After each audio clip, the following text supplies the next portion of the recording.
The year was 1914. In a tiny town in southern Illinois called Crossville, on a crisp September morning, the second son was born to William F. and Sarah Sanders. Both being school teachers, they christened him William Dean, the story has it, after the famous author William Dean Howells. Billy Dean Sanders, at age 1, already sported the winning smile that we all know, and displayed the big feet for the big shoes that he would one day be called to fill. By age 3, his older brother, Vernon, had shortened the name Billy Dean to just plain Billy, as we see them posed on the front porch of their modest frame home. Billy Sanders led a normal childhood, attending local schools with his older brother and younger sister Claire. As a leader in his high school class, he was one of only a few to go on to college, a small Methodist school near St. Louis called McKendree. Always the competitor and forever in the fast lane, Bill found time to become captain of the track team. He's the guy third from the left, and the team's #1 hurdler. As a young college graduate, Bill Sanders, armed with a major in journalism and history, took a job as a Cub newspaper reporter. But he soon found his hometown of Crossville calling him back home to become a teacher and basketball coach. By Bill's mid-20s, war had again broken out in Europe, and Uncle Sam was calling its sons into service. Bill was one of the first to go, his draft notice ironically being signed by his father, William F. Sanders, who was then chairman of the county draft board. The military, always quick to spot leadership potential, soon transferred our Private Bill Sanders into the newly formed Army Air Corps, sending him off to officer candidate school in South Florida. Bill fondly remembers some of his classmates, like Clark Gable and Mickey Rooney. Private Sanders was soon to become Lieutenant Sanders, and then Captain Sanders. Before he knew it, Major Bill Sanders found himself stationed in Memphis, Tennessee. While stationed in the Bluff City, Bill found himself seeing more of one young lady than any other. And after a courtship on the roof of the Peabody Hotel and elsewhere in Memphis, he finally won the heart of young Gladys Ann McClellan. Bill and Gladys were immediately off to Washington, where Bill served in the Pentagon. But as World War II came to an end and the Air Force began asking Major Sanders, "Stick around and we'll make you a colonel." But Gladys boldly convinced Bill that military life was not for them. Crossville and coaching were the two things that Bill knew best, so back to Crossville they went.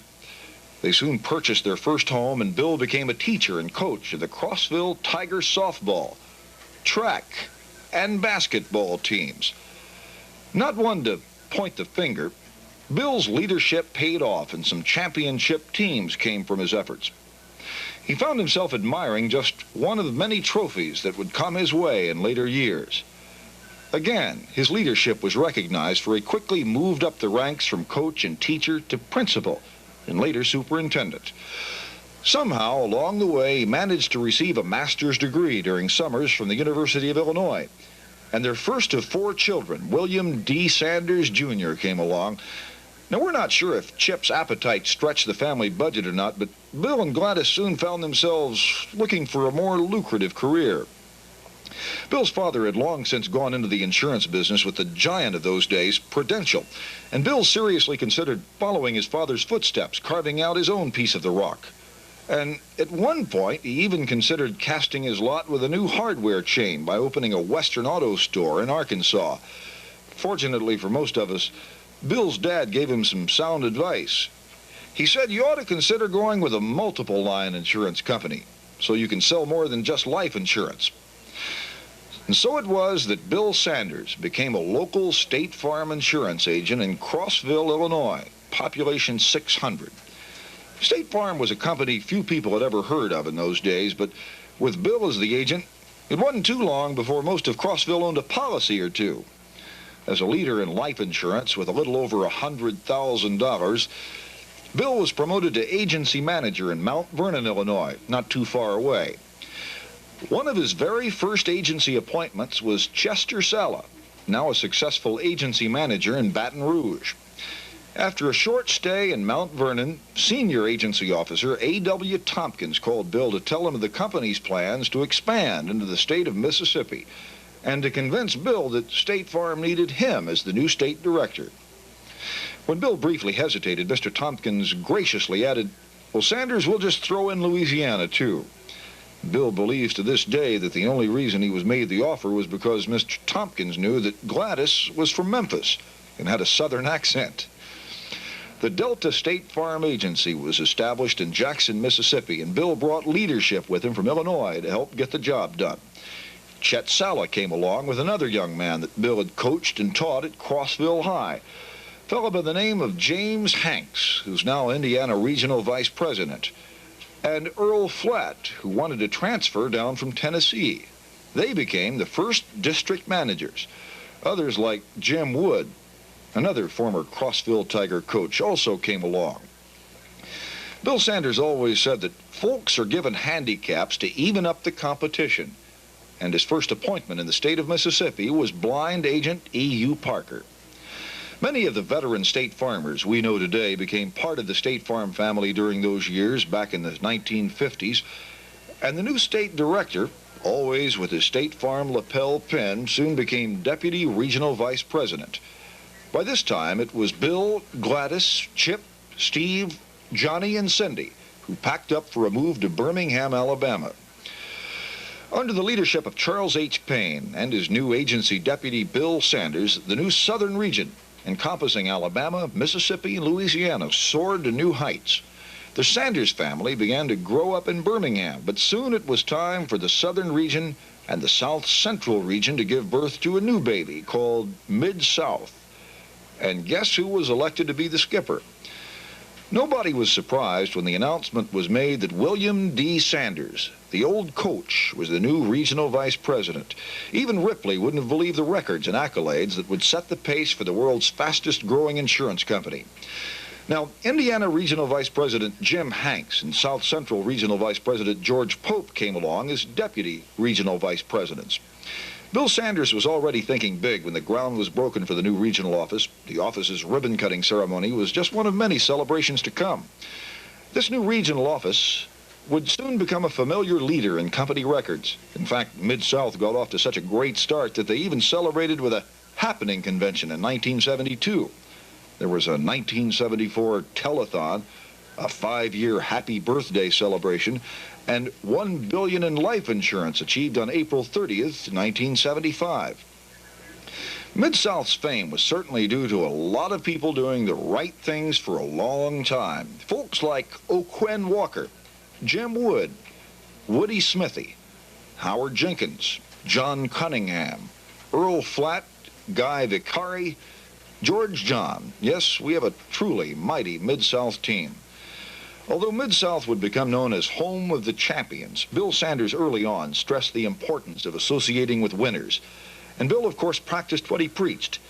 Here we see Bill with Sonja Hogue, coach of the #1 ladies basketball team from Louisiana Tech, with Marvin Bauer of the State Farm Life Company, with Roland Marston, A.W. Tompkins, Don Rude, and Earl Johnson. Earl Johnson, by the way, personally attended Mid-South's 10th birthday. Here's the coach with Art Linkletter, with Paul Harvey, with Zig Ziglar, and with his friend President Ronald Reagan. Bill Sanders has always been famous for his signs, slogans, and mottos such as Uncle Bill Wants You with agency manager Gary Eldridge, or Let's Do It in Dallas, the site of a recent national convention, with Deputy Vice President Theo Mitchelson and Bob West proclaiming a Big B and Big D, or with Signs on Cakes with Marvin Bauer and Don Rude observing, or the $1 billion of life insurance written for his $1 billion birthday in September of 1981. No man has more dignity than Bill Sanders, but that never stopped the fun he had in getting his message to Mid-South agents and managers. He started his speech fully clothed at this particular celebration, and he went from coat and tie to just shirt, and then to T-shirt, to modeling it in front of Don Rude and Marv Bauer and State Farm agency folks on that $1 billion birthday. Shortly after his birthday, it was Mr. Sanders again proclaiming good news, the planned addition to the regional office. It was after his move to Monroe that Bill Sanders rekindled the flame for his boyhood sport of tennis, and had the good fortune of playing with many great people in many great places. Bill Sanders loves to play tennis. He loves to play tennis with his family at the Maui Surf Hotel with wife Gladys, daughter Cindy, and son Chip. Here's young grandson Dean surveying the impact of his serve to Pawpaw.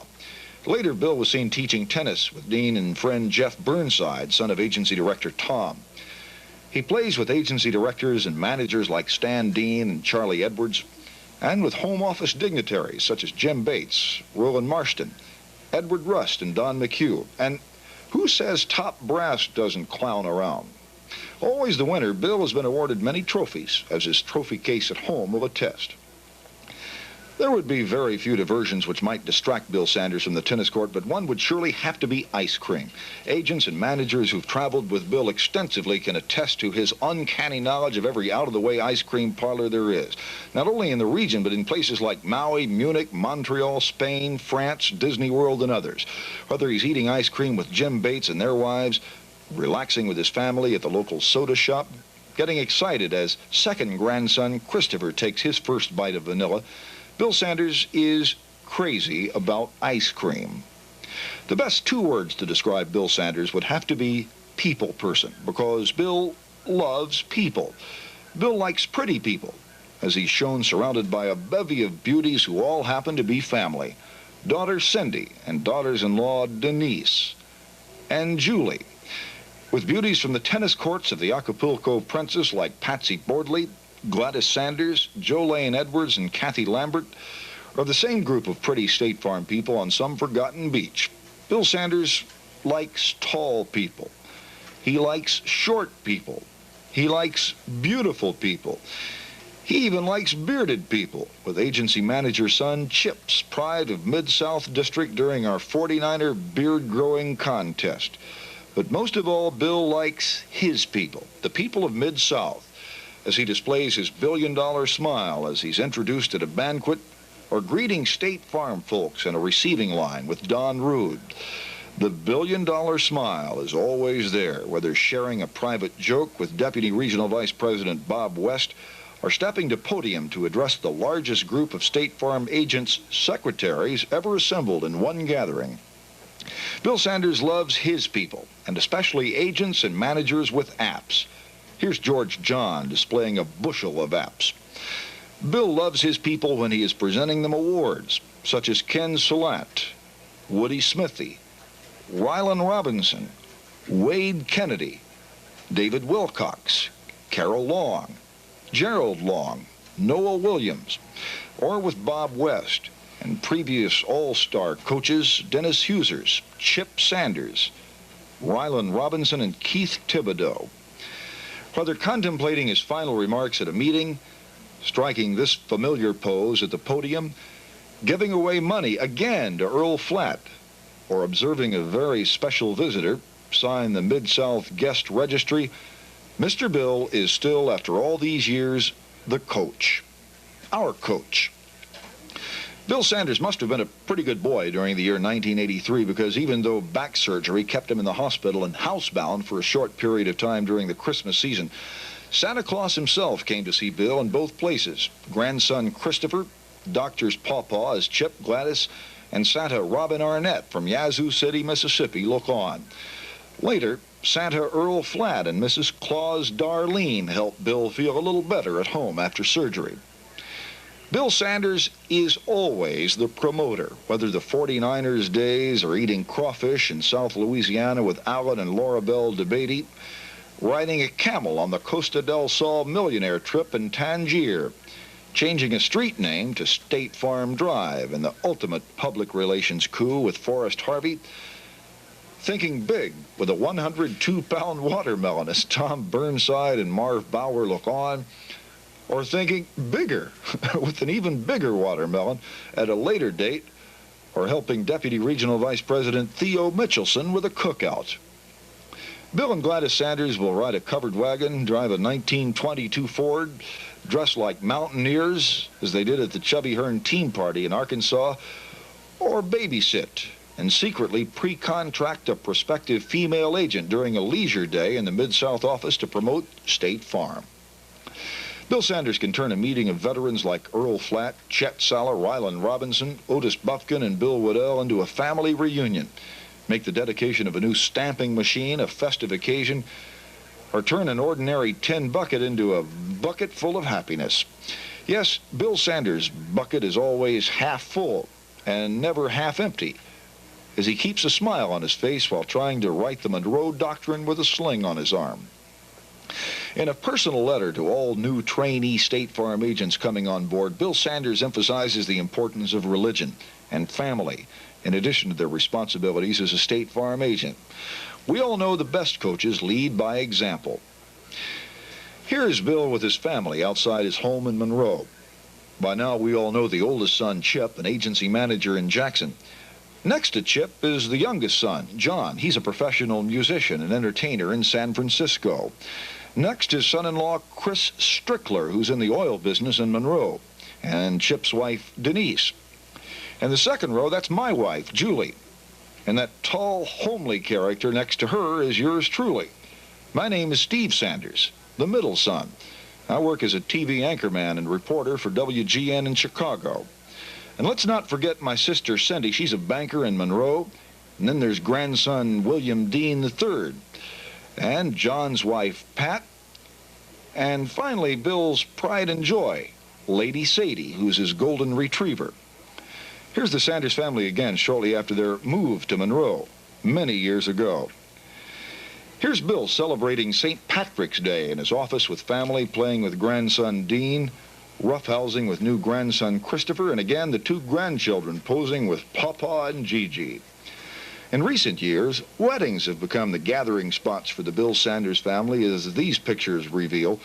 First, the Jackson wedding of Chip and Denise, then the Birmingham wedding of Steve and Julie, the Monterey, California wedding of Johnny and Pat, and the Monroe wedding of Cindy and Chris, where Bill is mustering all his courage to give the bride away as he and Cindy take a walk down the aisle. Christmas has always been a special time for the Bill and Gladys Sanders family, and here we see them all celebrating on several Christmases. From Air Force planes to high school team buses to covered wagons to Model T Fords to rickshaws, Bill and Gladys Sanders have ridden the tide on the victory side and on the crest of success. Gladys Ann McClellan Sanders and William Dean Sanders. Aren't we fortunate that the love they've shared with us? Ladies and gentlemen, still the old coach from Crossville, State Farm's #1 regional vice president, but most importantly, our good friend, Bill Sanders.